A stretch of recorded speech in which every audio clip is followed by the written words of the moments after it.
အားလုံးသိတဲ့အတိုင်းခရစ်စမတ်နေ့ဆိုတာအားလုံးသိပါလေအတိတ်ပဲအနှစ်သာရမသိရင်လည်းခရစ်စမတ်ဆိုတာကြုံဖို့မှာပါတချို့ဆိုရင်ခရစ်စမတ်ပွဲကိုအချိန်ချင်းပါဝင်ပြီးတော့ဆင်နွှဲမှုတဲ့လူလည်းရှိမှာပါ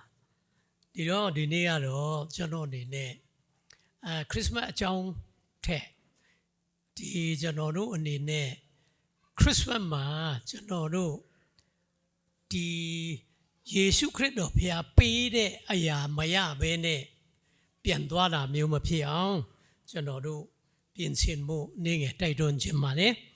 ခေါင်းစဉ်အနေနဲ့ကျွန်တော်ဘယ်ဘာတတ်တယ်လဲဆိုရင်နိဒာန်နဲ့အဆုံးသတ်ခြင်းနိဒာန်နဲ့အဆုံးသတ်ခြင်းကျွန်တော်တို့ဇတ်လန်ဒီမှာဖြစ်ဖြစ်စာတဆောင်ရေးတာဖြစ်ဖြစ်အစီရင်ခံစာရေးတာဖြစ်ဖြစ်တခုခုလုပ်ရင်နိဒာန်ရှိတယ်ပြီးရင်အဓိကအကြောင်းအရာစာကိုရှိတယ်ပြီးမှအဆုံးသတ်နေကုန်ဆိုတာရှိတယ်ဒီတော့နိဒာန်နဲ့ရပ်သွားရင်အဲ့ဒီစာကဘာမှအဓိပ္ပာယ်မရှိတော့ဘူးနိဒာန်ကနေနိကုံချုပ်တဲ့အထိအဲ့ဒီစာကအားလုံးစုံညီမှသာအဲ့ဒီစာက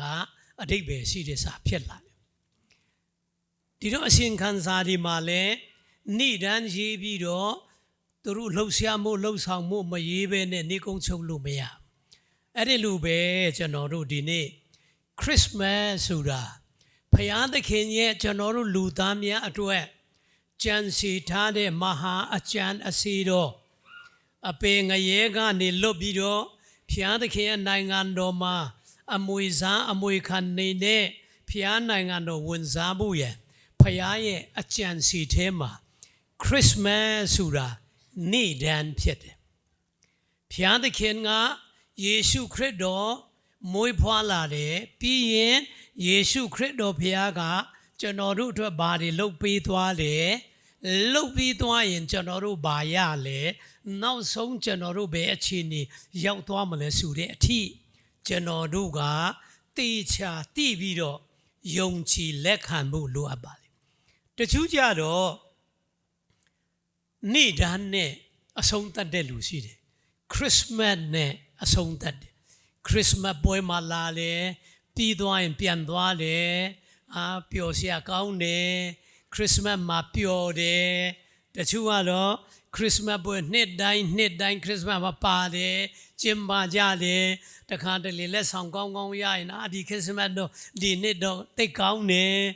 ဘာမှကောင်းကောင်းမစားလိုက်ရဘဲနဲ့ပြန်သွားဒီခရစ်မတ်ကလည်းအလကားပဲနှစ်တိုင်းခရစ်မတ်လာတယ်တဆူစဉ်နှစ်ပေါင်းများစွာခရစ်မတ်မှာလာတယ်ခရစ်မတ်နဲ့ပဲတစ်နှစ်ပြီးသွားတယ်အဲ့ဒီလူဟာနေ့တန်လေဖယားသခင်ကျွန်တော်တို့အတွက်နေ့တန်ပြူးတဲ့အရာနဲ့အဆုံးသတ်သွားရင်ခင်ဗျားမှာဘာအကျိုးမှရမှာမဟုတ်ဘူးတချို့ခရစ်မတ်ပွဲမှာလက်ဆောင်တွေလဲတာတွေလက်ဆောင်ပေးတာတွေရှိတယ်လောကလူသားခဏလေးအသုံးပြုမဲ့လက်ဆောင်တော့ရရင်ရသွားမယ်ဘုရားကျောင်းကနေကျွေးတဲ့အစာအသောက်ကတော့တခါတလေကောင်းမယ်တခါတလေမကောင်းဘူးသူတို့ကျွေးတဲ့အစာအစာလေးတော့စားသွားမယ်ဘုရားကျောင်းမှာကရာတီဆူရာပြဇတ်ဒီကောင်းကောင်းကြည့်သွားမယ်ဒါပေမဲ့ဘုရားကသူ့ရဲ့ရည်ရွယ်ချက်ကအဲ့ဒါမဟုတ်ဘူးယေရှုဘုရားမွေးဖွားလာတဲ့အကြောင်းရင်းကဒီလောက်နဲ့ပြီးသွားပြီးတော့ခရစ်မတ်ပွဲလာပြီးတော့ပြီးရင်ပြန်သွားပြီးတော့နှစ်ခုအတိုင်းနောက်နေ့ခရစ်မတ်မှာဘယ်ဘုရားကျောင်းမှာပါမလဲဘယ်ဘုရားကျောင်းကဒီလိုကောင်းတယ်ဘယ်ဘုရားကျောင်းဒီလိုကောင်းတယ်အဲ့လိုနောက်နှစ်လာတချို့ဆိုရင်နှစ်ပေါင်း60 80အထိတောင်မှခရစ်မတ်နှစ်တိုင်းသွားတယ်ဒါမဲ့ခရစ်မတ်ဆိုတဲ့ဘုရားရဲ့ကျွန်တော်တို့အတွက်ပြင်ဆင်ထားတဲ့ပေးထားတဲ့ကျွန်တော်တို့အတွက်မဟာအကျမ်းအစီတော်ကိုတော့မရလိုက်ပဲနဲ့ပွဲမှာပဲလာပြီးပြန်သွားလာအဲ့ဒါနိဒာန်နဲ့အဆုံးတတ်တဲ့အခါမှာဘာမှမရဘဲနဲ့ပြန်သွားလာဖြစ်တယ်ဒါကြောင့်ယေရှုခရစ်တော်ဖခင်ကကျွန်တော်တို့အတွက်ခရစ်မတ်ဟာတခြင်းမှာလဲဆိုတယ်ပြဇတ်မှာလဲ မြင်ရတယ်ယေရှုခရစ်တော်ဘုရားဟာကျွန်တော်ဒီချိန်မှာမွေးဖွားတယ်ကျွန်တော်တို့မွေးဖွားတယ်လို့ကျွန်တော်တို့ပြောနေကြဒါကြောင့်ကျမ်းပိုက်တစ်ပိုက်လေးကျွန်တော်တို့ဖတ်ရအောင်ရှင်မသက်ခရစ်ဝင်ကျမ်းခန်းကြီး1အငယ်21ကိုကျွန်တော်တို့အဲ့ဒါလေးဖတ်ဖို့ဖြစ်ပါလေ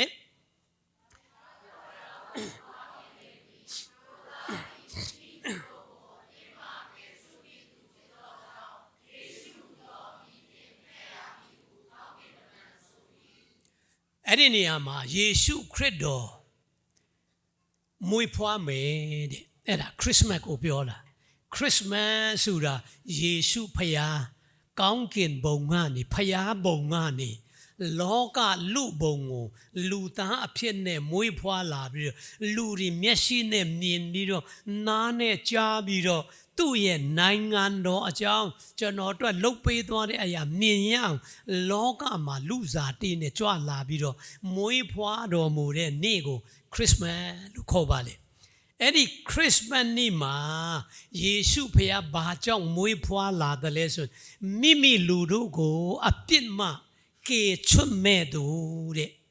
မိမိလူတို့ဆိုတာခရိယန်များကိုပြောတာမဟုတ်ဘူးလောကလူသားများသူနဲ့ကိုခန္ဓာစိတ်ဝိညာဉ်ရှိတဲ့လူသားများကိုအပြစ်မှကေချွတ်မဲ့သူတဲ့အပြစ်လို့ပြောတဲ့အခါမှာတခါတလေကျွန်တော်တို့ဒီကကျွန်တော်တို့လုတ်ရဲ့ကာလကမြောက်ကျိုးလွန်တဲ့အပြစ်ကိုပဲမြင်ကြအဲ့ဒါမဟုတ်ဘူးကျွန်တော်တို့ခုနကြားနာရတဲ့အတိုင်းပဲကျွန်တော်လောကီလူသားအလုံးဟာအာဒံနဲ့ဧဝါနဲ့ဆင်းသက်လာတာဖြစ်တယ်အာဒံနဲ့ဧဝါကဖယားသခင်စကားနားမထောင်တဲ့အခါမှာစာတန်စကားနားထောင်ခြင်းအပြင်ဖယားသခင်စီမှာပြစ်မှားသွားတယ်ဖယားသခင်နဲ့ဝေးကွာသွားတယ်စာတန်ဖယားရဲ့ရန်သူဘက်မှာရောက်သွားတယ်အဲ့ဒီအနေမွေးဖွားလာတဲ့လောကီလူသားအလုံးဟာကျွန်တော်တို့မွေးရပါစာတန်ရဲ့အမျိုးဖယားရဲ့ရန်သူတွေဖြစ်သွားတယ်ဒါကြောင့်ယောမအခန်းကြီး1မှာအငယ်78နော်အဲ့ဒီမှာဘာပြောလဲဆိုတော့ကျွန်တော်ဖတ်ရအောင်ယောမခန်းကြီးတဲ့ကျမ်း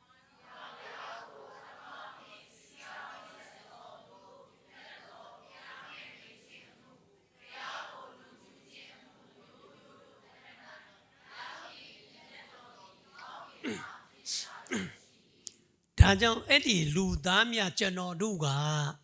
လူစားတေးနဲ့စာတန်သားဖယားရန်သူတယောက်ကဘယ်လောက်ပဲကောင်းမှုလုပ်ဘယ်လောက်ပဲကုသိုလ်လုပ်ဘယ်လိုပဲကျင့်ကြံပြုမှုလှူဒန်းပါစေကျွန်တော်တို့ကဖယားရှိမှရန်သူဖြစ်တယ်စာတန်အမျိုးဖြစ်တယ်ဒါကြောင့်ကျွန်တော်တို့ကုသိုလ်ကောင်းမှုနဲ့ကျွန်တော်တို့ဟာလူကောင်းဖယားလက်ခံနိုင်တဲ့လူမဖြစ်နိုင်ဘူးဒါကြောင့်အဲ့ဒီလူသားတွေအပေါ်မှာဖယားတကယ်သူ့ရန်သူ့ကိုဆန့်ကျင်ပုန်ကန်တဲ့အတွက်ဖယားရဲ့အမျက်တော်ဖယားရဲ့စီရင်ခြင်းဟာကောင်းကင်ကနေထင်ရှားတယ်လူသားအလုံးကိုယ့်ရဲ့အကျင့်ကိုယ့်ရဲ့ကောင်းမှုကိုယ့်ရဲ့ဒါနကိုယ့်ရဲ့ပြုတ်တဲ့အလှူတွေအားဖြင့်ကောင်းရာရောက်နိုင်မဲ့လူတယောက်မှလောကမှာမရှိဘူးအဲ့ဒါကြောင့်အဲ့ဒီဖယားနဲ့ကင်းကွာနေတဲ့လူတွေဟာနော်ကျွန်တော်တို့ကငွေကြီးနဲ့ကျွန်တော်တို့ဘယ်လိုအကျင့်တရားနဲ့အလှူဒါနနဲ့ဖယားသခင်နိုင်ငံတော်ကိုမရောက်နိုင်ဘူးတဲ့အဲ့ဒီလူသားများကိုနော်ကယ်တင်ဖို့ရန်ယေရှုဖယားကြွလာတာဖြစ်အဲ့ဒီမွေးရပါအပြစ်ကိုကျွန်တော်တို့နားလည်အောင်ပြောမယ်ဆိုရင်ကျွန်တော်အကုသိုလ်ဝတ်ကြွေးလို့ခေါ်ပါတယ်ကျွန်တော်တို့လှုပ်တာကျွန်တော်ကောင်းတာမကောင်းတာနဲ့မဆိုင်ဘူးအာဒံနဲ့ဧဝါကနေလူသားအလုံးဟာအကုသိုလ်ဝတ်ကြွေးရှိပြီးတော့အဲ့ဒီအကုသိုလ်ကြောင့်ကျွန်တော်တို့ဟာကောင်းတာမလုပ်နိုင်ဘူးဒီကျွန်တော်တို့ရဲ့10ပါးသီလ5ပါးသီလမပြောနဲ့ကံ3ပါး4တောင်မလုံနိုင်ဘူးကျွန်တော်တို့အနေကာယကံမလုံအောင်ထိမ့်ချုပ်နိုင်ပေမဲ့လှုပ်ကနေဝစီရနေနှုတ်အားဖြင့်ပြစ်မှားတယ်လက်တော့မပါဘူးနှုတ်နဲ့ပြင်းထန်ဒါနဲ့ထူးတာထက်နာအောင်ပြောနိုင်တယ် စိတ်မနှောကနေအမျိုးပြစ်မှားကြတယ်အဲ့ဒီလူသားတွေဟာဖယားကနှလုံးသားကိုမြင်တဲ့ဖယားဖြစ်တယ်ကျွန်တော်တို့ကိုအကုသိုလ်ဝတ်ကြွေးကြောင်းကျွန်တော်တို့အပြစ်သားလို့ဖယားကနင်းနေဒါကြောင့်အဲ့ဒီလိုအပြစ်သားများဖြစ်ရှိနေတဲ့အတွက်ကြောင့်ကျွန်တော်တို့ဟာယောမအခန်းကြီး3ကိုကျွန်တော်ပြန်ဖတ်မယ်ဆိုရင်ဖယားသခင်ရှိမှကျွန်တော်တို့ရဲ့အသက်တာယူယွန်းဖောက်ပြန်ပြီးတော့မှအသက်ရည်ပြတ်တယ်လို့ပြောပါလေဒါကြောင့်အဲ့ဒီကျမ်းပိုင်းလေးကျွန်တော်တို့ဖတ်ကြည့်ရအောင်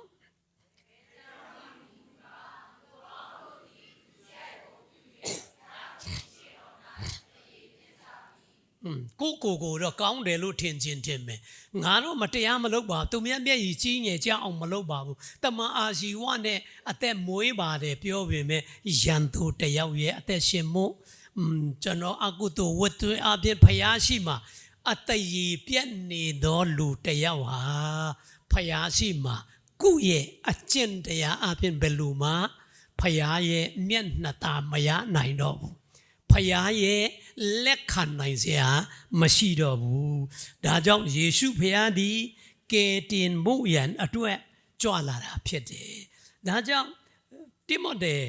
ပထမဆောင်အခန်းကြီး1ကျွန်တော်တို့ပြန်ပြီးတော့ဖတ်ရအောင်အခန်းငယ်16မှာပေါ့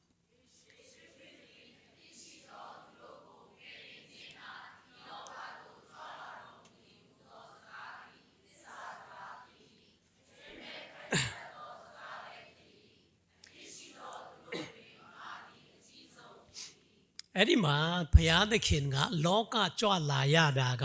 အပြစ်ရှိသောသူများကိုကယ်တင်မှုကြွလာဖြစ်တယ်။အဲ့ဒီစကားဟာတစ္ဆာစကားဖြစ်တယ်။အကျွင်းမဲ့ခံယူအပ်တဲ့စကားဖြစ်တယ်။ဒီလောကကြီးကကမာကြီးပြတ်တော်လဲအဲ့ဒီစကားဘယ်တော့မှမပြတ်ဘူး။ဘုရားကကျွန်တော်တို့အတွက်အဲ့ဒီယေရှုကြွလာတာဒီခရစ်မတ်ပွဲရှိတာယေရှုဘုရားကကျွန်တော်တို့ကိုကယ်ဖို့ရန်ကြွလာတာဖြစ်တယ်။အဲ့ဒီလူသားအလုံးကယ်ဖို့ဖြစ်တယ်အဲ့ဒီကယ်တယ်ဆိုတာကျွန်တော်ခုနပြောတဲ့အတိုင်းအကုသိုလ်ဝတ်ကြွေးကြောင်းကံကြွေးကြောင်းကျွန်တော်တို့ဒီဖယားရှိမှယန်သူဖြစ်တယ်မျက်နှာသာမရနိုင်ဘူးအတည်ပြတ်တဲ့လူတွေဖြစ်တယ်ဒါကြောင့်ယေရှုကအဲ့ဒီလူတွေကယ်ဖို့ယွန်ကြွလာတာဖြစ်တယ်နော်ယောဟန်ခန်းကြီး3အငယ်16ကျွန်တော်ကြည့်ရ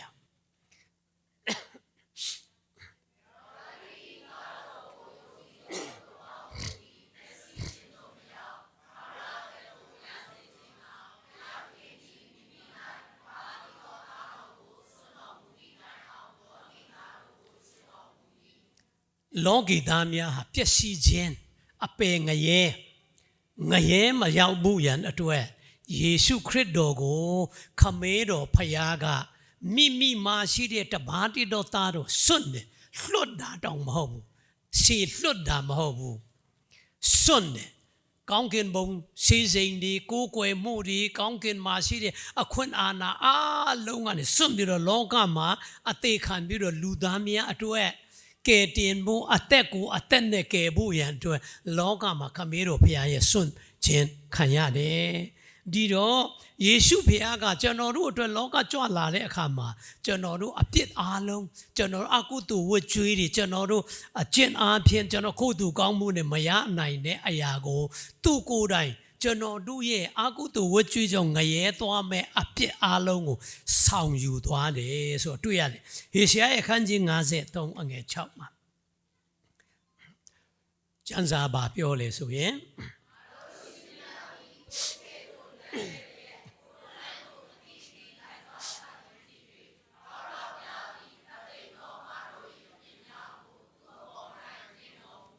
ကျွန်တော်တို့ရဲ့အပြစ်အားလုံးမတရားမှုတွေအရင်တုန်းကဘယ်လောက်ပဲလုပ်ခဲ့တဲ့အပြစ်တွေကျွန်တော်တို့မသိခင်တုန်းကယေရှုဖခင်ကျွန်တော်တို့ကယ်တာမသိခင်တော့ဖောက်ပြန်တာမကောင်းတာဒီအပြစ်မျိုးစုံလုပ်နေတဲ့လူဖြစ်လင်ကစားယေရှုခရစ်တော်ဟာအဲ့ဒီခမည်းနဲ့ကျွန်တော်အပြစ်အားလုံးသူ့အပေါ်မှာတင်သွားပြီးတော့ကာရနေတောင်ကုန်းကိုခေါ်တင်ပြီးတော့ယူဆောင်သွားတာတွေ့ရတယ်ယောဟန်ခန်းကြီး1အငယ်29မှာကျွန်တော်တို့ယေရှုဟာကျွန်တော်တို့အပြစ်ကိုဆောင်သွားတယ်ဆိုတာတွေ့ရတယ်ကျမ်းပိုင်းဖတ်ရအောင်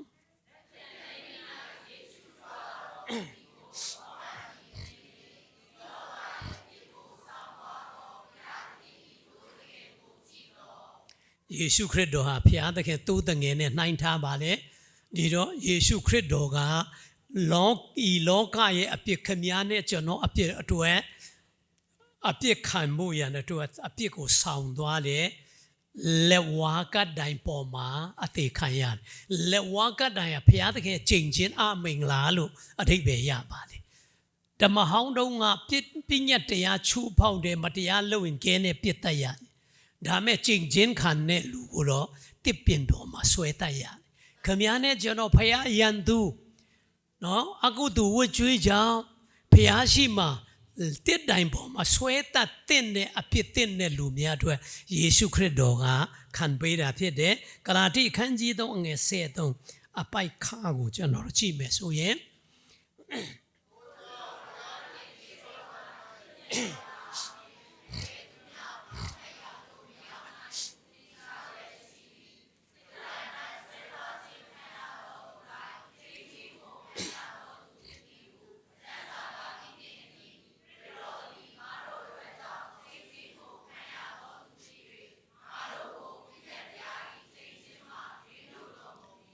ဘုရားသခင်အမျက်တော်ဖျားရှိမှအသေးပြတ်တဲ့လူတွေအပြစ်အခအပယ်ငရဲသွားရမယ့်လူအတွက်ယေရှုဘုရားခမည်းနဲ့ကျွန်တော်ကိုစားလောကီသားများကိုစားလက်ဝါးကတိုင်မှာချိန်ချင်းခံပြီးတော့အသက်ပေးသွားတဲ့အတွက်ခမည်းနဲ့ကျွန်တော်အပြစ်အလုံးဟာယေရှုကြောင့်ဘုရားကအပြစ်မတင်တော့ဘူးဒါကြောင့်ကျွန်တော်တို့ကိုကယ်ဖို့အပြစ်ကနေလွတ်ဖို့ရန်ယေရှုခရစ်တော်ဘာပြောတယ်လဲယောဟန်ခန်းကြီး19အငယ်30ကိုကျွန်တော်ကြည့်ရ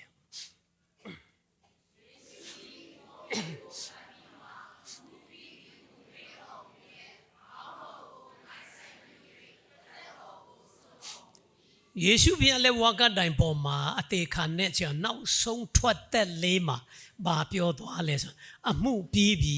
ဘာအမှုလဲခမည်းနဲ့ကျွန်တော်အကုသိုလ်ဝတ်ကြွေးကြောင့်မွေးရပါအပြစ်ကြောင့်အကျင့်နဲ့ကိုယ်သူကောင်းမှုနဲ့ဘယ်လို့မလွတ်နိုင်တဲ့အရာကိုတိတ်ချစ်တဲ့သားသမီးကိုလည်းမလုပ်ပေးနိုင်တဲ့အရာကိုအသက်တမျှမျက်နှိုးတဲ့မိမကိုလည်းမလုပ်ပေးနိုင်တဲ့အပြစ်ကနေလွတ်ပြီးတော့အပေငရဲကနေဘုရားသခင်ရဲ့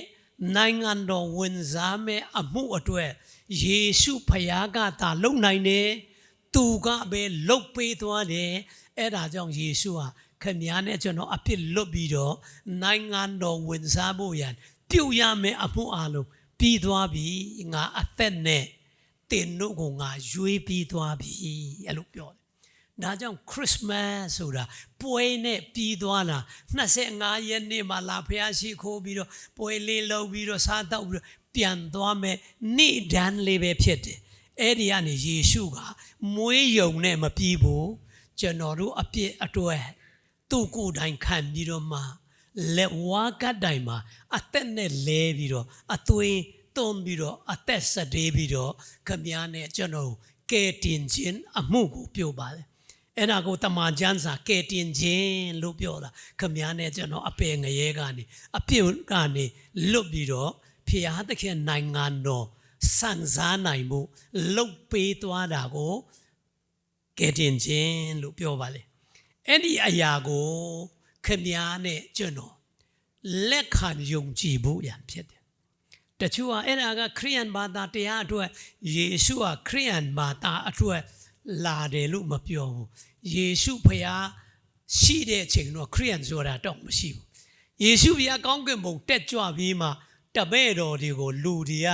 ခရိယန်လို့ပြောမှခရိယန်ဆိုတာပေါ်လာတာယေရှုဖခင်ခရိယန်အသင်းတော်လဲထောင်မသွားဘူးယေရှုဖခင်ကလောကမှာရှိတဲ့လူသားအလုံးနော်ပမာဒီကလာဒီအင်္ဂလိပ်ဒီရှမ်းနေကချင်းအချင်းနေခရိယန်နေဗုဒ္ဓဘာသာမွတ်စလင်ဟိန္ဒူလူသားအလုံးအတွက်လောကကြွလာပြီးတော့အဲ့ဒီလူသားအလုံးဖျားရှိမှအသေးပြတ်တဲ့လူတွေဖျားနဲ့ကင်းကိုဖျားရန်သူတွေဖြစ်တဲ့အတွက်အဲ့ဒီလူသားများအတွက်လာတယ်အဲ့ဒါကိုတိပြီးတော့ကျွန်တော်ကျမအတွက်ယေရှုဖခင်ကအဲ့လိုအသက်နဲ့လဲပြီးတော့ကယ်တင်ပါလားခရစ်မတ်မှာယေရှုကြွလာတာပွဲအတွက်မှမဟုတ်တာကျွန်တော်ကျမအတွက်အသက်ပေးသွားတာပဲလို့ခမည်းကိုအတွက်လက်ခံတယ်ဆိုရင်တဲ့ ရှင်ယောဟန်ခရစ်ဝင်ကျမ်းခန်းကြီး1အငယ်7-3ကိုဖတ်ရအောင်နည်းနည်းရှိတယ်တည်တည်ချာချာလေးဖတ်သွားရအောင်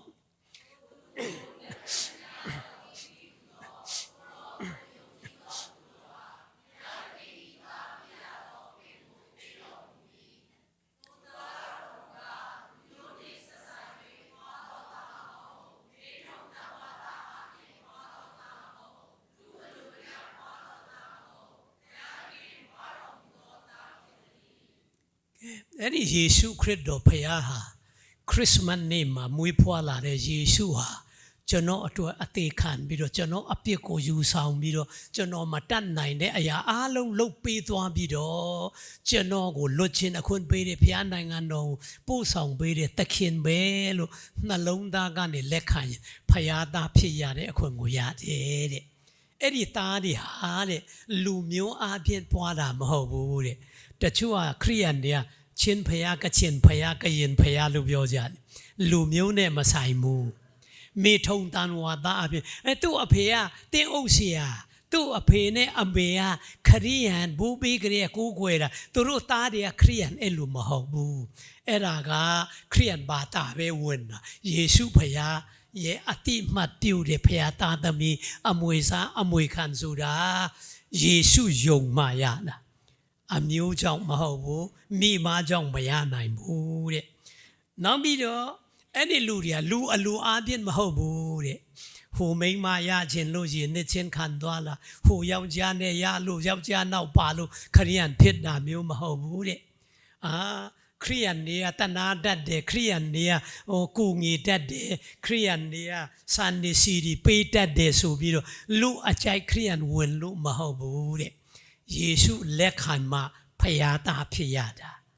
ယေရှုဖယားလက်ခံမှအပေငရဲကနေလွတ်တယ်။နောင်တမလွန်မှာတန်တရားလေစရာမလိုဘူး။တန်းပြီးတော့ဖယားနိုင်ငံတော်ဝန်စားရမှာဖြစ်တယ်။အဲ့ဒါကိုယေရှုကခရစ်စမတ်နေ့မှာအဲ့ဒါကိုပေးတာ။ဒီတော့ကျွန်တော်တို့ယောမအခန်းကြီး8အငယ်15ကနေ19ကိုကျွန်တော်ဖတ်ရအောင်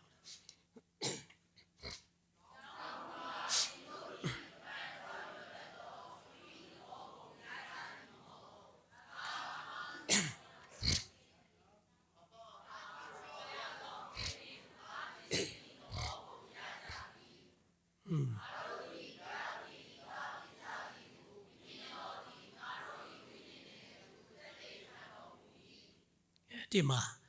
ယေရှုခရစ်တော်ယုံကြည်တာနဲ့အဘာဆိုတာဟေဘရုစကားမှာကိုယ့်ရဲ့အဖေယင်းကိုခေါ်တဲ့စကားကျွန်တော်တို့လေးလေးစားစားအသက်ကြီးတယ်လို့အဘအရာရှိကိုအဘအဲ့လိုခေါ်တဲ့အခေါ်မဟုတ်ဘူးအဖေယင်းဘာကြောင့်လဲဆိုတားဖြစ်တဲ့အခွင့်တားယင်းဖြစ်တဲ့အခွင့်ရလားဖယားတားယင်းနော်တထေကြီးတယောက်အရာရှိကြီးတယောက်ကကျွန်တော်တို့ကိုတားအနေနဲ့မွေးစားမယ်တိုက်ပေးမယ်ကားပေးမယ်ဆိုကျွန်တော်ဘယ်လောက်ဝမ်းသာမှာလဲဖယားသခင်ကကောင်းကင်နိုင်ငံအမွေရဘူးရန်အတွက်ကျွန်တော်တို့ထိုက်တန်လို့မဟုတ်ဘူးကျွန်တော်ကောင်းလို့မဟုတ်ဘူးမထိုက်မတန်ကြမှာယေရှုဖယားကသူ့အသက်သူ့သွေးနဲ့ရွေးဝယ်လို့ဖယားသခင်တာအမွေစားအမွေခံလောကမှာအခမဲ့ရတာအမွေပဲရှိတယ်တခြားဘာမှအခမဲ့မရဘူးအဖို့ခံပေးရတယ်အမွေကြတော့မထိုက်တန်ရင်လဲရတယ်ကျွန်တော်မိတ်ဆွေတယောက်ဆိုမိုးယိုးပြီးတော့အမြဲတမ်းရှိတယ်မြတ်သူအဖေပိုင်ထားတဲ့ sunset တွေရောင်းလေတွေရောင်းအဲ့လိုနေတယ်ဒါပေမဲ့မိဘဆုံးသွားတော့အဲ့ဒီအရက်သမားကြီးကတူထေးတော်သားမို့လို့အမွေအားလုံးသူရသွားတယ်လိမ်မာတဲ့ဝန်ကွဲတွေကမရဘူးတာရင်ငါပဲရဒါကြောင့်ခမည်းကောင်းတာမကောင်းတာဖယားကမကြည့်ဘူးသူ့နှလုံးသားနဲ့လက်ခံရင်ဖယားသားဖြစ်ခြင်းအခွင့်ရလို့သားကပဲအမွေရလာဒါကြောင့်ခမည်းနဲ့ကျွန်တော်ယေရှုဖယားကိုနှလုံးသားနဲ့ယုံကြည်လက်ခံရင်အမွေစားအမွေခံဖယားနိုင်ငံတော်အပေငရဲမသွားရတော့ဘူးတန်တရားလဲပြီးတော့တရိษံဖြစ်ရမလားဘယ်ဘဝအများရောက်မလဲပူပန်းနေတာမျိုးမလိုပဲနဲ့အိမ်တော်မှာတဲ့အိမ်တော်မှာအဲ့လိုယုံကြည်တဲ့လူတွေအတွက်ယောဟန်14မှာ အငယ်1နဲ့2မှာယေရှုဖျားခမည်းနဲ့ကျွန်တော်အတွက်ကိုဘာလုပ်ပေးတယ်လဲစဉ်းစားကြည့်ပါကဲအဲ့ဒီဖတ်ကြည့်ရအောင်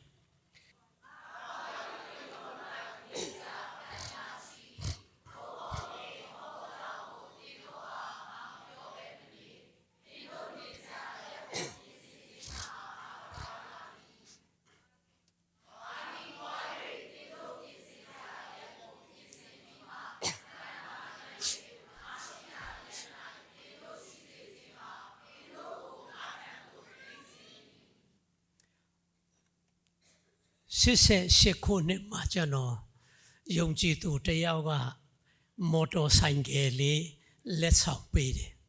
အဲ့ဒီခေတ်တုန်းကကားရတာထက်တောင်တန်ဖိုးရှိတယ်ပူကြီးမားတယ်ချင်းတောင်မှာဆိုကျွန်တော်နာမည်ကြီးသွားတယ်ဆိုင်ကယ်ရတယ်အိမ်တလုံးများကိုနဲ့မဆိုင်နဲ့တယောက်ကိုအိမ်တလုံးလေးပေးလိုက်ရင်ဒီလူကစေတနာတရာစိတ်အားထက်သန်တာသူ့ကိုကြည်စမ်းအိမ်မဆောက်နိုင်တဲ့လူလမ်းဘေးလေးမှာနေတဲ့လူဟာတိုက်ပေးတယ်ဒါမဲ့ယေရှုကခမည်းတော်ဘာပေးလဲကောင်းကင်အိမ်တော်မှာတဲ့အင်္ဂလိပ်လူတော့အဲ့ဒါ mention လို့ပြောအိမ်တော်အိမ်တော်ဆိုတာအရင်တော့မူမတ်ဒီနော်နေစားကြီးတွေနေတဲ့ဧကပေါင်းထောင်တောင်းရှိပြီးတော့သူတို့ခြံကြီးထဲမှာအမဲလိုက်လူတောင်ရတယ်ငါးများလူရမင်းစီလူရရဲတိုက်ကြီးတွေနဲ့နေတဲ့နေရာမျိုးကြီးကျွန်တော်မြင်တော့မမြင်ဘူးတဲ့ဟာဒီအဲ့လိုမျိုးနေရာမှာတဲ့ခမည်းအတွက်တဲ့ယေရှုခရစ်တော်တွားပြီးတော့သူ့အသက်နဲ့သူ့အသွေးနဲ့ရွေးဝယ်ထားတဲ့ခမည်းအတွက်အိမ်တော်မှာနေရာတွားပြင်ပေးတယ်တဲ့မရှိရင်ငါမပြောဘဲမနေဘူးတဲ့တင်တို့အတွက်ငါလုပ်မယ်တဖန်ပြန်လာပြီးမင်းတို့လာခေါ်မယ်ကြည်စမ်းအိမ်တော်ကြီးမှာနန်းတော်ကြီးမှာခမည်းနဲ့ကျွန်တော်ဘာမှမဟုတ်တခါတလေဆိုရင်အရာရှိကြီးတွေတထေးကြီးတွေကြားထဲမှာပွဲသွားတဲ့ကိုကြည်ရင်နဲ့ကိုအင်ကြီးကတဖြည်းဖြည်းမွဲလာတယ်လို့နဲ့ခြေလန်းတောင်မှမှန်ကျင်တယ်လို့လူတော်တောင်မတူးနိုင်တဲ့လူကိုယေရှုခရစ်တော်ကကောင်းကင်အိမ်တော်မှာကောင်းကင်အိမ်တော်မှာခမည်းနေဘူးသွားပြင်ဆင်ထားတယ်တဲ့ပြန်လာခေါ်မှာတဲ့ဒါကြောင့်ဖျားသခင်ရဲ့နိုင်ငံတော်ဝင်စားဖို့ရန်ဘယ်လူသွားရမလဲရှင်ယောဟန်ခရစ်ဝင်ကျမ်းခန်းကြီး10အငယ်6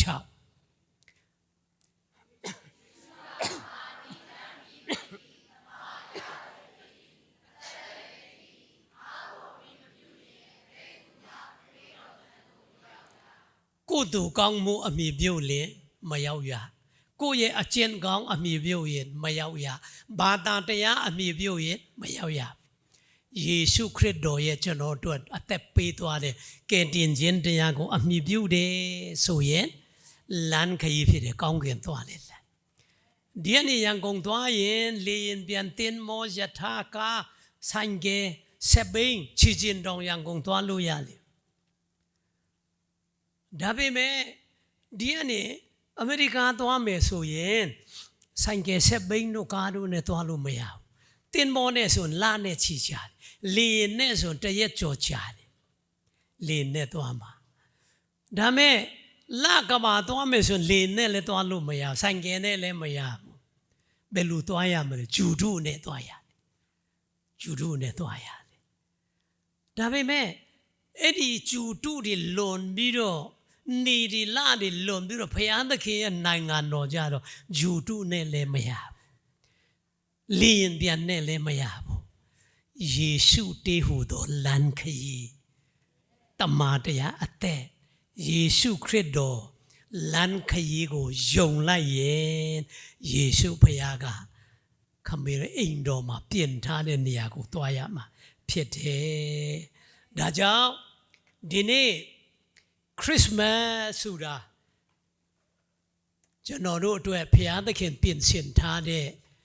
ခမည်းအတွက်ထာဝရကာလကဘာအဆက်ဆက်နောင်တမလွန်အတွက်ဘုရားသခင်ရဲ့ပြင်ဆင်ထားတဲ့မဟာစီမံကိန်းမှာခရစ်မတ်နေ့ဆိုတာနေ့တန်းလေးဖြစ်တယ် အဲ့ဒီနေ့တန်းမှာပါဝင်ပြီးပြီဆိုရင်ယေရှုခမည်းအတွက်လှုပ်ပေးသွားပြီးတော့ကားနိုင်ပေါ်မှာအသက်ပေးသွားတယ်အဲ့ဒါယုံကြည်ရင်ယေရှုဖခင်ကခရစ်စမတ်နေ့မှာဗာပေးတယ်လေအပြစ်ကနေမထိုက်မတန်ပဲအပြစ်လွတ်ခြင်းအခွင့်တာအမွေစားအမွေခံတာသမီးဖြစ်ခြင်းအခွင့်နောင်တမလွန်ဖို့ဖခင်နိုင်ငံတော်ဝင်စားရခြင်းအခွင့်ဆိုတဲ့အခါမဲ့လူသားမပေးနိုင်တဲ့လူမလုံနိုင်တဲ့ယေရှုကသာလုံနိုင်တဲ့ဆုလတ်ကိုကျွန်တော်တို့ရတာဖြစ်တယ်။ဒါကြောင့်ခရစ်စမတ်ပွဲမှာတချို့တွေလက်ဆောင်လေးကိုသဘောကျတယ်။တချို့တွေကတော့ပွဲလေးကမပျော်တာကိုသဘောကျအဲ့ဒီလောက်နဲ့မပြီးပါနဲ့။ယေရှုခရစ်တော်လုပ်ပေးတဲ့အရာကိုကျွန်တော်တို့ခရစ်စမတ်နေ့တန်းကနေယေရှုအဆုံးတိုင်အောင်လုပ်ပေးသွားပြီးတော့အမှုပြီးပြီလို့ပြောတဲ့အရာကိုကျွန်တော်နှလုံးသားနဲ့ယုံကြည်လက်ခံဖို့ရန်အတွက်အရောက်တိုင်းကိုဖျားရှင်ကောင်းချီးပေးပါစေ။